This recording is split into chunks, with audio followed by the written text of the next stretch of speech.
Bonsoir et bienvenue au journal. Vous êtes sur Spectrum Télévision. À la une de l'actualité de ce mercredi 6 janvier 2021, carte nationale d'identité, la longue attente pour l'obtention de cette pièce suscite des grincements de dents dans la société. Le hashtag « Je veux ma CNI » gagne du terrain sur les réseaux sociaux. La députée Ngoïsi, qui vit la même situation, dit avoir interpellé en juillet dernier le directeur général à la Sûreté nationale. Question d'avoir le fin mot de l'histoire. Nous l'écouterons dans ce journal.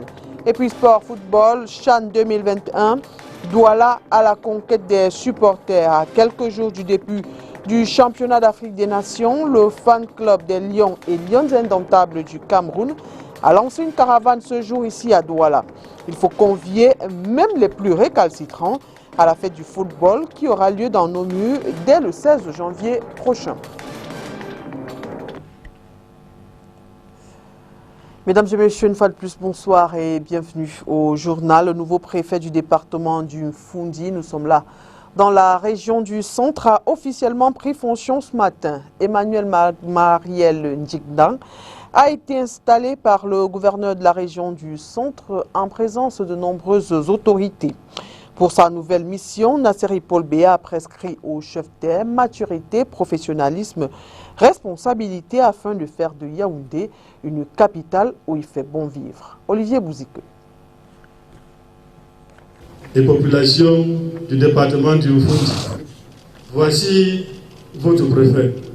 C'est la prise de commandement d'un administrateur civil qui connaît bien le département pour avoir été secrétaire général de la région du centre il y a 8 ans, avant de poursuivre son parcours professionnel pour la première fois comme préfet d'Union Esso, puis préfet de la Mefo et Afamba, poste qu'il occupait jusqu'à sa nomination le 18 décembre comme préfet du Foundi, le département que Emmanuel Mariel Ndjigdan hérite de Jean-Claude Tila et assez délicat lui rappelle sa hiérarchie. Ce département connaît un gros problème sur la gestion du foncier. La construction de l'autoroute Yaoundé-Simalé et l'autoroute Yaoundé-Douala dans les parties qui vous concernent. La sécurité dans le traitement des défis et des habitations qui prennent depuis un certain temps dans le service. Un désordre s'est installé depuis la publication des instructions du chef de l'État qui rend les mesures de suspension de création et de création de nouvelles sociétés. Les nuisances sonores sur toutes les formes doivent être combattues pendant toute société. Ça s'applique des stupéfiants qui se généralisent dans ce département. La riche expérience qu'il a acquise durant ses précédents postes de commandement lui confère certes le profil de l'emploi, mais le département du Foundi, siège des institutions, est une expérience, une responsabilité, des missions plus importantes à accomplir. Il doit se mettre au travail immédiatement pour combler ce vide en instruisant les mesures d'abord, non seulement contre la corruption, mais il doit tenir des séances de travail tout de suite pour la propriété de la ville face à ce champ qui est dans quelques jours et le désordre urbain qui s'est installé aussi dans quelques quartiers de la ville. Il doit donc aussi lutter contre le coronavirus.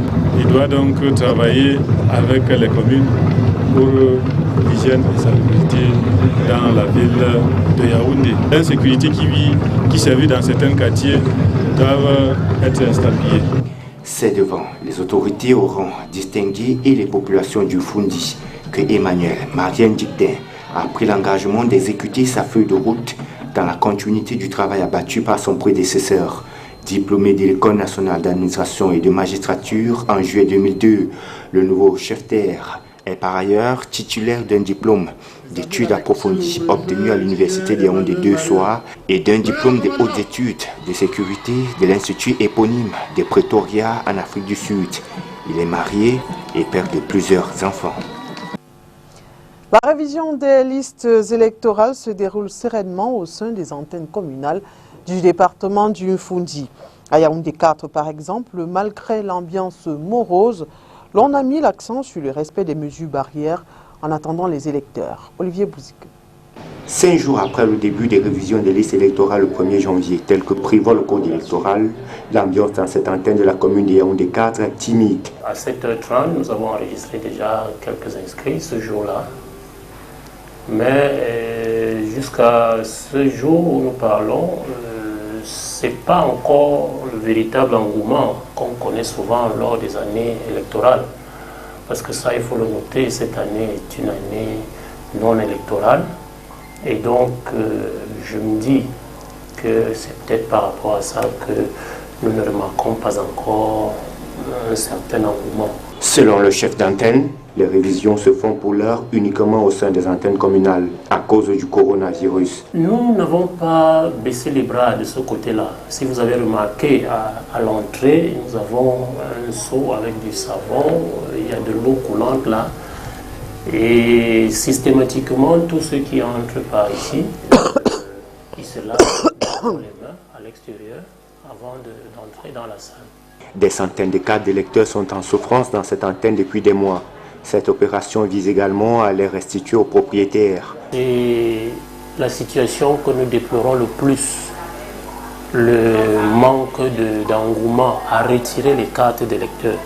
Nous avons un nombre important de cartes ici en souffrance parce que les électeurs ils se sont fait enrouler mais ne reviennent pas retirer les cartes.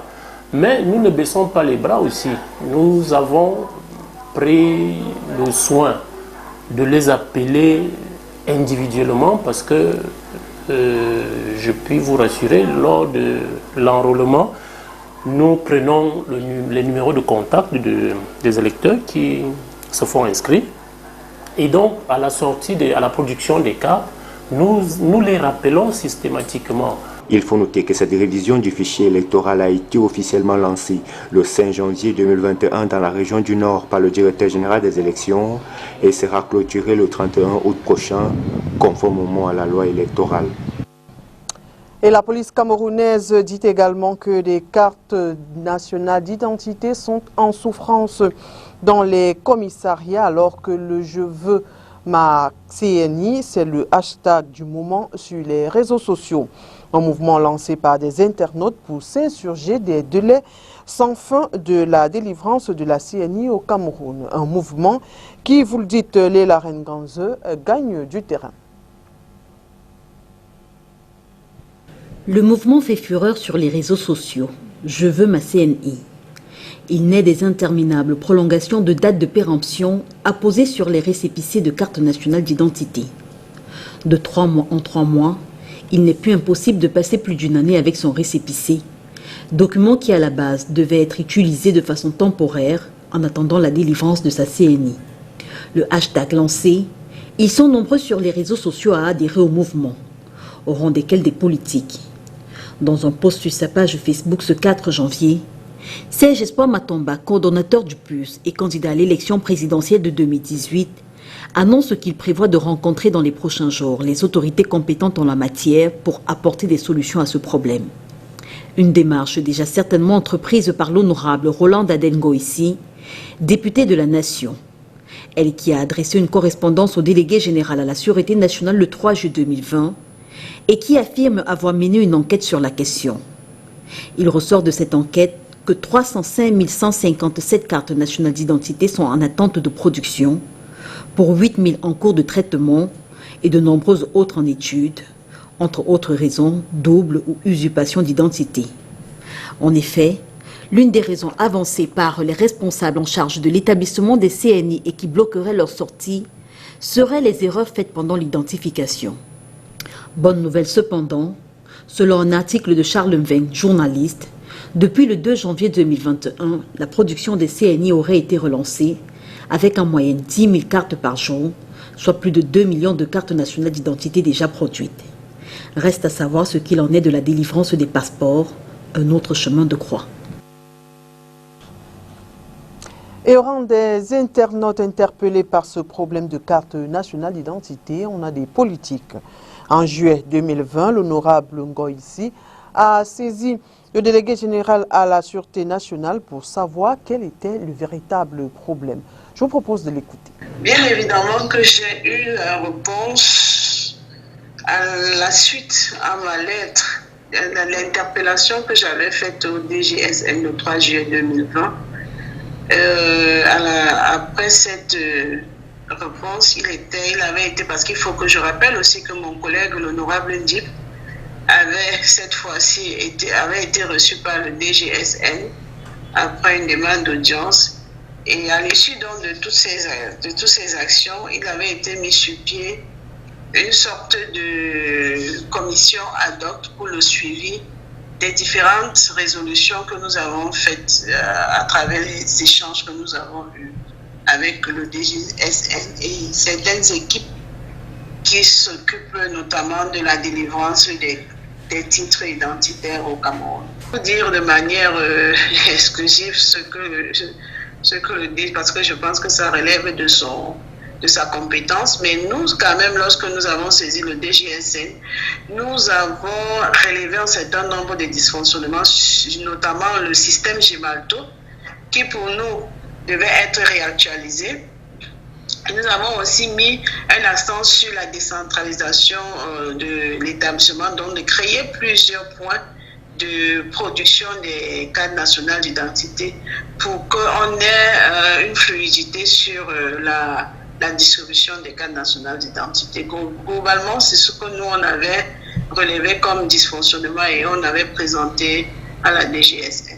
Ma démarche était celle de permettre à tous ces citoyens qui sont en attente des CNI, parce qu'on est pratiquement à 2000 personnes qui ont des problèmes de délivrance de leur carte nationale d'identité. Il était question pour moi que ce problème soit résolu et aujourd'hui je suis vraiment satisfaite que la production qui a repris depuis le 2 janvier pourra dès la semaine prochaine permettre à ce que ceux qui étaient en attente puissent avoir leur CNI. Et comment est-ce que les citoyens camerounais vivent cette situation, c'est-à-dire être sans carte nationale d'identité dans son propre pays? Je vous propose de les écouter. Ils sont au micro de Léla Reine-Ganzeux et Gilbert Manguel. Mon frère a fait la carte d'identité, ça fait 2 ans et demi, jusqu'à aujourd'hui là. Je ne sais pas pourquoi j'en ai sorti pas. Je suis allé au commissariat 3e. Après 10 reprises, on ne fait renvoyer. On ne fait mettre le cachet du ça. Nous sommes dépassés. La société peut m'envoyer maintenant dehors, on fait comment? On ne dit rien de bon, on franchement met le cachet, on te donne. On dit attends 3 mois, 5 mois. On ne sait pas, nous sommes dépassés dans cette république. On ne sait pas d'où on va aller dans ce pays. La carte d'identité, la police est ici derrière nous. Chaque jour pour nous arrêter, comme si on est des bandits. Je suis un chauffeur. Quand je suis arrivé, la police ne veut même pas écouter que tu lui donnes le récépissé. Il faut le monnaie pour que tu laisses partir. Hein? On ne sait pas d'où va le pays ici. J'ai appelé le chef de l'État de voir pourquoi les Camerounais n'ont pas de carte d'identité. Rien que la carte d'identité peut faire circuler un citoyen camerounais. Il n'a pas. Regardez ma carte d'identité. C'est déjà vieux, le visage ne se voit pas. Et je voulais pourquoi la police me dérange chaque jour à route pour ce genre de choses. Chaque fois qu'il n'y a pas au commissariat, ça ne sort pas. Ce n'est pas aujourd'hui. Attends 3 mois, attends 5 mois. Nous sommes dépassés, mon frère. Où va le pays ici? 1 an et demi, hein, mon récépissé. Ça date de 1 an et demi. On a renouvelé ça au moins 4 fois. 4 fois. Donc ça fait depuis, j'attends que ma carte d'identité nationale sorte, ça ne sort pas. Quand j'ai regardé, ils sont allés en 2011 pour le faire. Jusqu'au jour, ça ne peut jamais sortir. Je ne donne pas la raison, mais demande souvent d'être patient, c'est tout. On nous dit qu'on attend, ça n'est pas encore venu. On nous demande, on met une table sur ça, que tu pars, tu reviens, on a mis tout ça, c'est que je suis fatigué et découragé. Je suis à 9 mois, je n'ai pas encore eu ma carte d'identité. Je suis toujours avec le récépissé. Bon, c'est vrai, j'ai le problème de carte là. J'ai fait ça 2 fois. Ça a sorti quand même, j'ai perdu ça, j'ai fait encore 3 fois. Non, ça c'est une 4e fois que même j'ai fait, il n'y a pas encore sorti jusqu'à aujourd'hui. Maintenant, là où j'utilise maintenant, j'ai déjà fait même 2 ans maintenant avec. Il n'y a pas sorti. Depuis 2017. On ne pouvait pas faire une opération à l'international avec les récépissés. J'en ai fait la preuve parce que j'avais eu un paiement qui venait de l'extérieur et heureusement que j'avais le passeport parce que je suis allé avec la récépissé à la carte d'identité, ce n'était pas possible. Sur son site sur Facebook, la police camerounaise dit que les cartes nationales d'identité sont en souffrance dans les postes de police. En santé, lutte contre le coronavirus, la Croix-Rouge camerounaise a procédé ce jour à Yaoundé à la remise des kits de lutte contre la pandémie. C'était à l'hôpital du district de Ngondongo. Ceci, c'était au cours d'une cérémonie à l'issue de laquelle le directeur de l'hôpital et le responsable de la Croix-Rouge ont donné leurs sentiments au micro de Olivier Bouzik.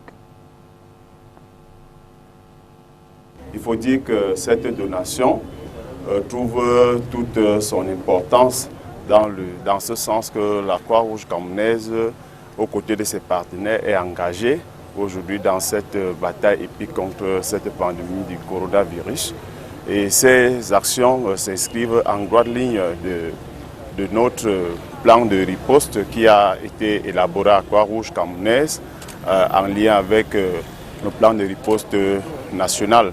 La donation aujourd'hui concerne le district de santé de Ngondongo. Et je voudrais dire que la Croix-Rouge camerounaise est engagée dans cette lutte à travers le territoire national. Et avec la Croix-Rouge française, nous avons commencé à travailler dans le cadre de la riposte Covid avec le district de Ngondongo. Et cette donation vient donc en appui à tout ce qui a déjà été fait dans ce sens-là. On sait donc c'est déjà des équipements de protection individuelle. Donc c'est pour protéger les membres des équipes d'une éventuelle infection. Et également, ça nous permet de faire des prélèvements, de réaliser tous les dépistages qu'il faut pour détecter si quelqu'un a le Covid-19 ou pas. Nous en avons vraiment besoin. Depuis le début de la riposte, nous sommes à plus de 25 000 personnes qui ont été dépistées. Et sur les 25 000, nous sommes à près de 1500 cas détectés dans nos districts de santé et avec une quinzaine de décès. Donc les équipes d'intervention rapide, comme je l'ai dit, elles vont essentiellement dans les lieux de regroupement, dans les entreprises, dans les ménages, pour retrouver des personnes qui sont malades et aussi font de la sensibilisation parce qu'il faut dire qu'en plus des équipes d'intervention, nous avons un dispositif de communication et de sensibilisation des populations qui font de la communication de proximité en allant au porte-à-porte, en allant dans chaque ménage pour présenter les risques qu'on peut encourir par rapport à cette infection. Et ces équipements, certainement, nous les attendions et ils vont nous aider à mieux faire notre travail. Dans les régions du nord-ouest et du sud-ouest, 5 personnes, dont 4 militaires et 1 civil, ont perdu la vie ce mercredi matin sur la route de Bengui, c'est dans le nord-ouest. Celle-ci faisait partie du cortège du sous-préfet de Njinkwa dans la Momo. Elles sont tombées dans une embuscade des séparatistes alors qu'elles revenaient d'une cérémonie de passation de commandement. 4 militaires sont donc morts et la civile était la déléguée départementale de la communication de la Momo, Beki Ndjeme Iabo. Le gouverneur de la région du nord-ouest annonce que des mesures ont été prises pour retrouver les coupables et des sanctions suivront. Le diocèse de Boya a un nouvel évêque. Il s'agit de Monseigneur Michael Biamessu Bibi, nommé par le pape François ce 5 janvier 2021. Âgé de 49 ans, il était administrateur apostolique du diocèse de Boya et évêque auxiliaire de Bamenda. Inès Pangan. Le diocèse de Boya, dans la région du sud-ouest, a un nouveau patron. L'annonce est faite ce 5 janvier 2021 après une nomination du pape François. Today, January 5th, 2021, ce 5 janvier 2021, le Saint-Père a nommé comme évêque de Boya son Excellence Monseigneur Michael Miaboussou Bibi. Monseigneur Michael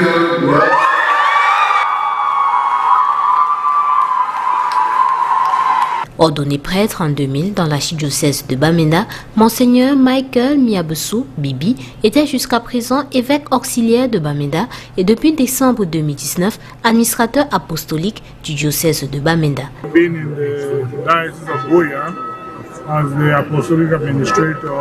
J'ai été administrateur apostolique de Boya pendant 1 an. J'y ai rencontré des personnes de foi, généreuses, des religieux et des prêtres dévoués à la tâche et ils m'ont apporté un grand soutien durant cette période. within this period. Monseigneur Bibi, 49 ans, doit prendre la relève de Monseigneur Emmanuel Bouchon qui a pris sa retraite en décembre 2019. Il est ainsi le 6e évêque de Buea. Une zone en crise depuis 2016 et Monseigneur Bibi a par 2 fois déjà été enlevé par les rebelles séparatistes. Le premier enlèvement a eu lieu en 2018 alors qu'il se rendait à Kumba et le deuxième le lendemain alors qu'il revenait de cette ville de la région du sud-ouest. L'information à l'international, c'est dans le Round-up Afrique avec VOA. Le secrétaire américain au Trésor est en visite ce mercredi à Khartoum. Le haut responsable américain et les autorités soudanaises ont signé un accord sur le remboursement par les États-Unis de $1 milliard de dettes dues par le Soudan à la Banque mondiale. Le pape François a demandé ce mercredi aux différentes forces politiques de la République centrafricaine d'éviter toute forme de violence alors que le pays a tenu un scrutin présidentiel contesté. Le souverain pontife s'y était rendu il y a 5 ans pour encourager la population à la réconciliation.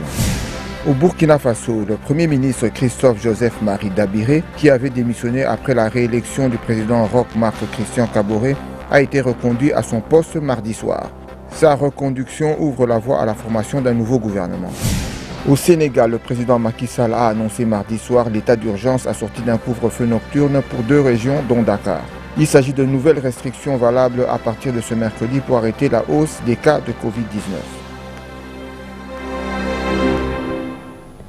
Sport football, moins de 10 jours avant le début du championnat d'Afrique des Nations, l'heure est à la mise en place des fan clubs. Ce mercredi matin, honneur servi aux fan clubs des Lions et Lions indomptables du Cameroun qui a apporté les rues de Douala 1er. Léla Renganz.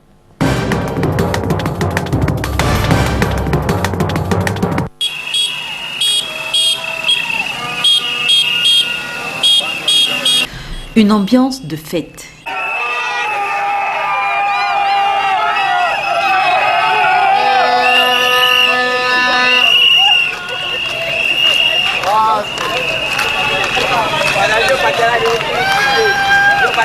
Des couleurs qui laissent entrevoir comment ce sera dès le 16 janvier, à l'ouverture du championnat d'Afrique des Nations de football. Les premiers fan clubs camerounais se mettent déjà en place. La présidente du fan club des Lions et Lions indomptables du Cameroun, nous sommes là aujourd'hui pour encourager l'équipe nationale qui représente le Cameroun pendant ce CHAN. Et c'est à travers une caravane que ce fan club des Lions indomptables a annoncé les couleurs dans la ville de Douala. Parti de la salle des fêtes d'Aqua au matin de ce 6 janvier, il a achevé sa marche au jardin public de Bonanjo pour une célébration en bonne et due forme.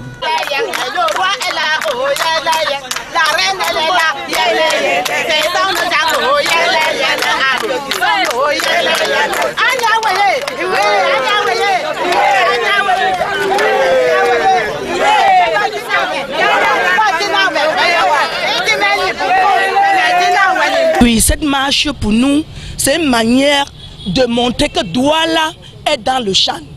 Que nous célébrons déjà ce CHAN-là. Nous célébrons la victoire de nos représentants. Moins de 10 jours avant le début de la compétition, le programme du fan club des Lions et Lions indomptables du Cameroun prévoit des tournées dans les différents carrefours de la ville de Douala afin de faire connaître le mouvement et de faire adhérer le plus de monde. Ensuite, ce sera une descente dès le 10 janvier dans la ville de Yaoundé où les mêmes activités seront menées.